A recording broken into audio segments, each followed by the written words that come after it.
이상민 행정안전부 장관 탄핵 소추안이 국회에서 통과되고 윤석열 탄핵론과 대장동 특검 소식이 들려오는 요즘입니다. 먼저 윤석열이 국힘당 대표로 미는 김기현 의원이 앞장서서 윤석열이 탄핵될 수도 있다고 자폭했는데요. 아무래도 김기현은 윤석열이 곧 날아가 버릴지도 모른다는 두려움에 정신이 나간 것 같습니다.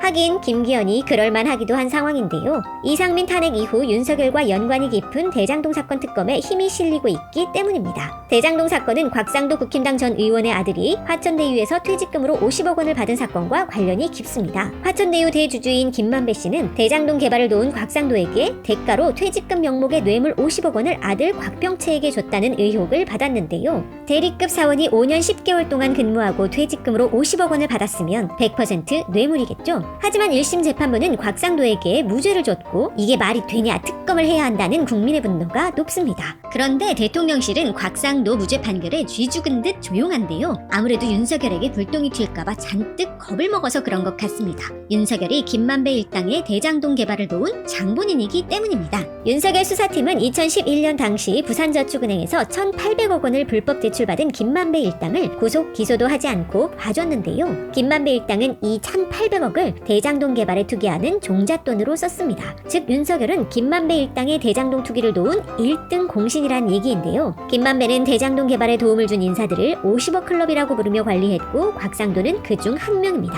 50억 클럽 명단에는 대장동 수사 당시 김만배 일당을 변호했던 윤석열의 절친한 선배인 박영수 변호사부터 윤석열의 직속 상관이었던 최재경 대검 중수부장도 있는데요. 이자들도 김만배에게서 수십억 원이 넘는 현금과 아파트를 받았습니다. 윤석열도 50억 클럽 명단과 관련이 깊은데요. 김만배 누나는 2019년 4월 윤석열이 검찰총장 후보로 거론되던 시기에 윤석열 아버지의 집을 사줬습니다. 윤석열은 우연이라고 했는데 우연인지 필연인지는 대장동 특검을 해보면 알 수 있을 것 같습니다. 지금 윤석열은 국회에서 대장동 특검이 통과되면 난 어떻게 되는 거지? 너무 무서워. 뭐 이런 심정일 것 같은데요. 윤석열을 여기까지 몰아넣은 건 광장에서 윤석열 퇴진을 외쳐온 촛불 시민들입니다. 어쩌면 촛불 광장에서 나온 올해 상반기 안에 윤석열을 퇴진시키자 하는 말이 정말 현실이 될 수도 있을 것 같은데요. 윤석열 퇴진의 봄날이 상상 이상으로 빠르게 올 것 같다는 예감이 듭니다. 이상 땡경 뉴스였습니다.